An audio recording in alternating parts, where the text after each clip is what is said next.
Oh, that's not a flaw. That's bad. that is a red flag. I'm sorry. I'm not doing that. No, that is a red flag. Just No. wanted to know. So let's add more red flags. somebody who wants to lie all the time, they manipulate, they gaslight. This is an overused word. They cheat.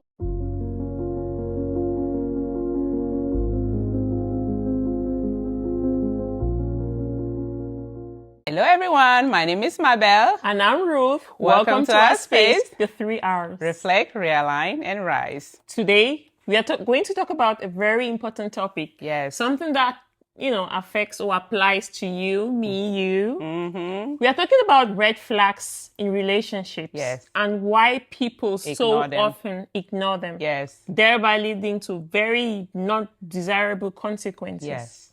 However, to stem into our topic for today, we are going to use an icon, and we are not dipping into her life. Zari, the boss lady. Yes. I love her. Yeah, she's beautiful. She is. She's very enterprising. And then she recently dropped this. Yes, that she and her husband, they are going to be separating from each other after 5 years of marriage. Yeah. And this is, if you follow them on social media, they live they're very out there. They've posted their entire, marriage online. They travel, the luxury lifestyle. I mean, it looks in loveness, actually. Yeah, looking from the outside, I thought, wow, this is it. good. This is beautiful. Like, even the way the husband was with the children, the younger children, of course, they seem to be getting along really well, with the children. They seem to have blended very well. I think let's give them an insight to who Zari is. Oh, yeah. Go ahead. Zari, the boss lady, is an influencer. Yeah. She's a businesswoman. She was once married to, and then I think her husband passed. She had older kids. She has grown kids from that marriage. And after that, she had 2 kids with the music superstar, Diamond. Yes. And of course, it didn't work out. And then we started seeing her on the social media space with this guy. Yeah. So you can say she's well, rounded. Zari, she has had, every, experience that you can imagine. She was married wealthy, and she is wealthy herself. Their marriage looked really good online. And which is why, sometimes you can't really trust what you see online. Or maybe... And she came hard on, if you've watched one of the episodes of Young, Famous and African, she came hard on anyone who tried was to trying criticize or state the obvious. Yeah. That was just stating the obvious. Yeah. She came hard on them. And she actually, after the wedding and when we saw everything glamorous, it actually convinced me. I mean, I was and a lot of people sold that this is working. Yeah. I was sold for a little bit. I was like, where is 20-year-old guy who can come and we marry thought me? maybe the age difference doesn't really matter. Right. Yeah. Today we are not about Zari, the boss lady, but we are going to draw from that. We learn from life's experiences. Exactly. It could be me, you, So we're going anyone. to be taking a page from Zari's book today? Yes. Can you say that?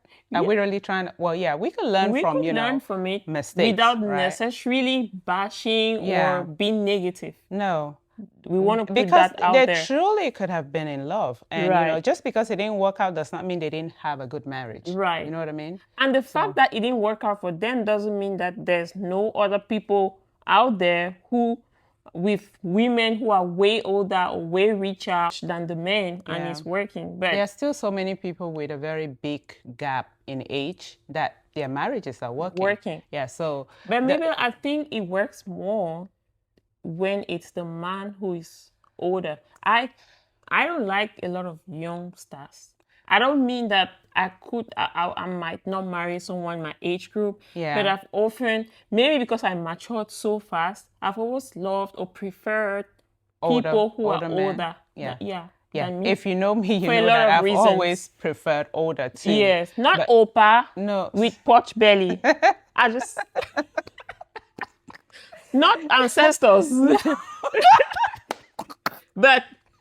looking good, older, responsible, in mature shape, men. mature For many reasons, word. That's I a key prefer word. them. Yes. But young guys, don't go and hide your tail somewhere. If you know you can Come. Anyways, let's now define relationships. Yes. Before we give anyone definition, it's complex to define relationships. It is. It's very complex because I think everyone have their own definition of what a relationship is supposed to look like. However, I think there is an underlying definition. Okay. Because what do you think? A friend of mine, I was like, hey, girl, how's your love life? She was like, I don't even know if I'm in a relationship or not. That is insane. I know, in my opinion, a relationship is the way two or more people are connected or relate to each other or behave towards each other. It could be romantic, it could be a friendship, it could be a business relationship, but you know, it has some underlying unset principles. Right. But now let's narrow it to romantic relationship. Because this is the one that two of you actively decide that, you know, me will be. Me will be together. Yeah, let's be together. Yeah. So you're my person. You're my person. So now we are talking about red flags in relationships. I think I also have a hard time with red flags because I don't know if it's because I've come to the point in my life where they are just too obvious for me to see. Right. But if somebody is being blatantly disrespectful towards you, how do we not see that as a red flag? Right. Why? How do people ignore that? No, the thing is, okay, now talking about red flags, I think there's generic red flags, but some things might be red flags to me when it's not a red flag to you. Okay. Take, for example, a man who doesn't provide. Right. There is a woman somewhere listening to me or not who will buy a man with money and put him in her house. So she doesn't care if he doesn't. She has everything but does that ever work though? Except a penny's haver. So I, Ruth, I will never be with a man who is not a provider. That doesn't mean I'm a lazy woman. No. Red flags, I think, I don't know. I'm going to share They're different for everybody. Yeah, is that what you're saying? There's generic red flags. Okay. Because, you know, think about, there's a clan in Cameroon where the woman doesn't feel loved if the man is not beating on her. Oh, God. Yes. Is it the Yaoundé people? Yes. I didn't want to call your name. Yeah. She did. Oh, I'm sorry. So they don't feel loved by their man. Yeah. But is that real though? But in another context, especially in the part of the world where we are, how dare you beat a woman? Oh, no, hell no. That's an immediate no for me. Right. Anything physical should be a red flag for you as well. So now you're telling the Yaoundé girls that their love language should become a red flag? I'm sorry, it should be. Anyways. Yes. If anything that is considered a red flag and you continue, we are going to come into the red flags later. Yeah. But anything that is considered a red flag and you keep on fundamentally overlooking them, it leads to toxicity and, absolutely. You know, and down the road, the two people become very incompatible. Yeah. Yeah. When somebody is doing something that you don't like and you don't speak up about it, what you're doing is you're automatically or inadvertently co-signing on that behavior because you haven't necessarily said anything. Absolutely. You know, so then that behavior continues. And when that behavior continues, you cannot complain about it because if you're tolerating it, you are co-signing on the behavior. Quick question, maybe. Yeah. What would make someone to see red flags and still go into a relationship, you know? That's a very good question. I think it has a lot to do with low self-esteem. You know, a lack of self-worth. You know, maybe they grow up, you know, thinking that they have to overdo, overgive, overfunction for people to see them. So if they're not doing all of that, they don't feel seen. What I'm saying is someone is treating you bad and you know that I don't like this thing. I don't like a cheating partner. I don't like a stingy partner. I don't like a dirty partner. I don't like someone who disrespects me. And you still go ahead and share our wedding invitations. We got to go back to childhood. How was the relationship with mom and dad? Because if you ask me, I'm going to tell you they are just afraid to be single. Well, sometimes it's deeper than that. Or they think that the person is going to change. Yeah. Or they are too in love. Maybe, you know, the age. I'm almost 30. I'm almost 40. Time is running out. Or you don't want to start all over. I've known this person for 6 years. I put too much time in. Yeah, there are no men in America. Yeah. You know. Or, you know, really tough you out there. think that you marry him and fast for him to change. Yes. Or, I know a couple, right? Their marriage is a mess. If that's what marriage is, I know a couple too. I never want to get married. A couple of them. Without name calling. Yeah. This guy was introduced to this girl and she said, she's not beautiful. I don't like her. Wow. I want someone who is as beautiful as my sister. And the sister and the now wife have no resemblance at all. Wow. And then 6 years later, something happens and the man, maybe he's getting old or he just saw a girl who really badly wanted to marry. And during the relationship, this man dated her neighbor. Oh. On the day they signed their relationship, he probably slept with another woman. She found out. Dang. You know, a lot of people told her, don't marry this man. Yeah. She went ahead and married him. And like I told you, the relationship is all kinds of problems you can imagine are in that relationship. But she's married. I mean, she bears the name, right? Yeah. So these are the things that women do. Aren't we supposed to be physically, spiritually, mentally, psychologically compatible before saying the I do's? Yes, we should be. The way you know you're not compatible with someone is by these red flags. Yeah. For example, I'm a Christian. Yeah. The moment you're a Muslim, I don't hate you, but I can't marry you because we're not going to align. Your values don't, your religious values don't align. Your intellect, there's many things. Yeah. And you see all these things and everybody, sometimes you don't see and people tell you, but you badly want to marry or you're praying to change him. Yeah. And some people don't know the difference between flaws and red flags. Yeah. We are not saying married perfection, guys. Yeah, no. I'm not perfect. I'm fighting with a lot of demons. But can you help us know what red flags are and what flaws are and what red flags are not? Red flags are, when somebody want to tell you what to do, who to be around, who not to be around, what to wear and all of that. Quick question. Yeah. If you were my fiancé, for example, and you said, oh, I don't like you putting on revealing clothes or skimpy clothes. Yeah. Can you change that for me? Is that being controlling? I do not think that's being controlling. Okay. Again, this is why we have to be very careful with these things, because if you love someone, you definitely have to consider changing some things. I think the question is always, how much change are they asking of you? Because when you have to change too much of yourself, then that becomes a problem in the relationship. Fabricate you into their image. Yes, exactly. Like morph you into somebody else. Mold you into. That's when it becomes a problem, because now they are trying to change who you are to become somebody that they have in mind. And that becomes a problem. We are not saying do not negotiate. No. We are not saying don't, what's the word? Relationship is compromise. Yeah. That's not what we are talking about. We are talking about the dictator. There has to be some sort of compromise in a relationship. But you also have to have standards. Okay, you have to have values. You have to have that. Otherwise, they say if you don't stand for anything, you fall for anything. All right. So I have a question.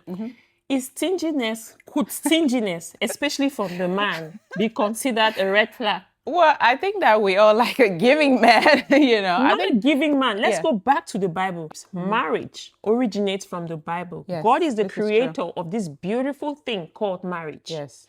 And he, the creator, says in 1 Timothy, I think chapter 5, verse 8, a man who does not provide for his family is worse than an infidel. The woman has one role in the scripture. That's in the Bible. To submit.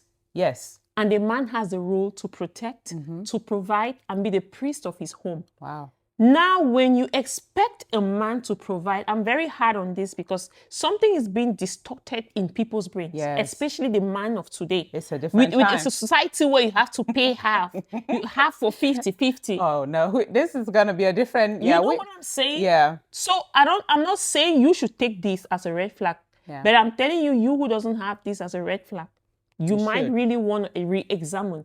A man who doesn't provide is a big time red flag for me. Ooh. Maybe you know me. Yeah. I'm a hard worker. Oh, yeah. I never stay with one stream of income. Yeah. I like to take care of business. Yeah. But if I'm going to be with a man, and you know what happens when you're with a provider, you can give them all of your check. Of course.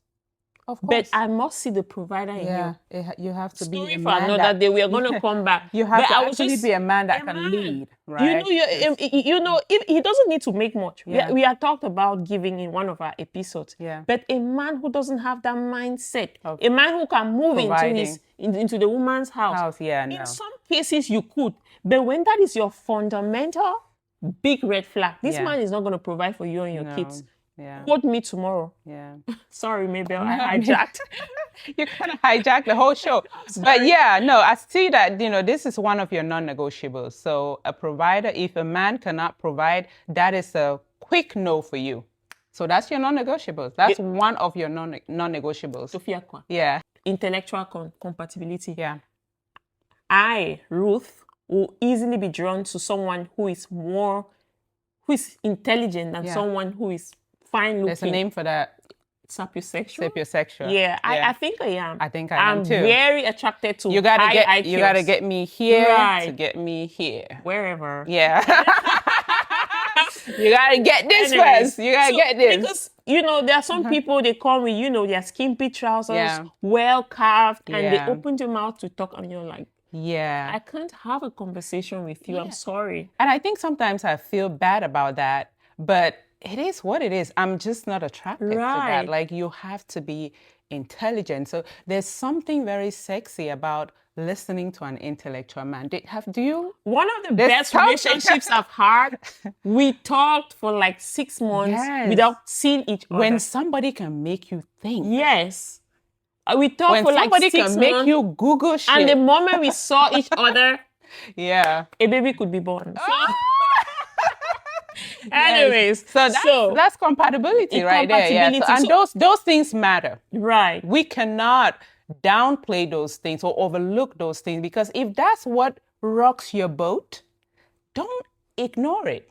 Right? Don't say, I'm going to settle for somebody who maybe is not, intellectual, because there's always going to be something missing. But what if you are not intellectual? I promise you can settle. You can go ahead and settle for that. In this, this short time, we are talking about compatibility, because ignoring red flags is signing up for incompatibility. Absolutely. 100%. That's what we're trying to talk about. Yes. Financial, spiritual, intellectual, ideological. For example, let me tell you, if you are a Democrat here in America and you marry a diehard Republican, that marriage is not going to last. It's going to be tough. And you can decide that you're not going to talk politics, but where is the fun, for goodness sake? Your husband, your person is supposed to... First of all, you're having boundaries about what we talk about and what we don't talk about. First of all, that's already a problem. That's already a problem right there. Because with your person, you should be able to talk about everything and nothing. Yeah, it's like... Okay, I'm going to talk about sexual compatibility, right? It's hard because we are not supposed to have sex before marriage. Right. That's the ideal. Supposed to. It's hard to really know this one. But, a lot of people violate it these days. So it's like, you know that this person is not, people don't like sex. I know a few. Yeah. Strangely, I know a few people. Okay. And then you're marrying someone who wants sex for breakfast, lunch, dinner, supper. That's incompatibility. That marriage... not compatible. I want for us to talk about attraction versus compatibility, because there is a huge difference. I've never known. Really? Maybe I've never thought about it.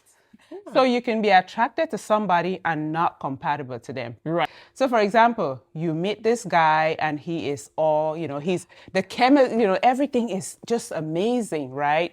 But it's possible that you are not compatible with this person. Of course. Yeah. So a lot of married people are actually not compatible with each other. I'm sorry.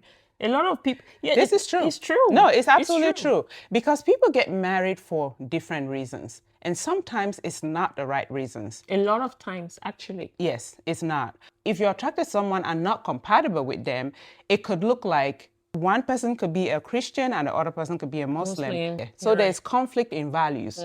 So compatibility just means you have to align in your values, your core values.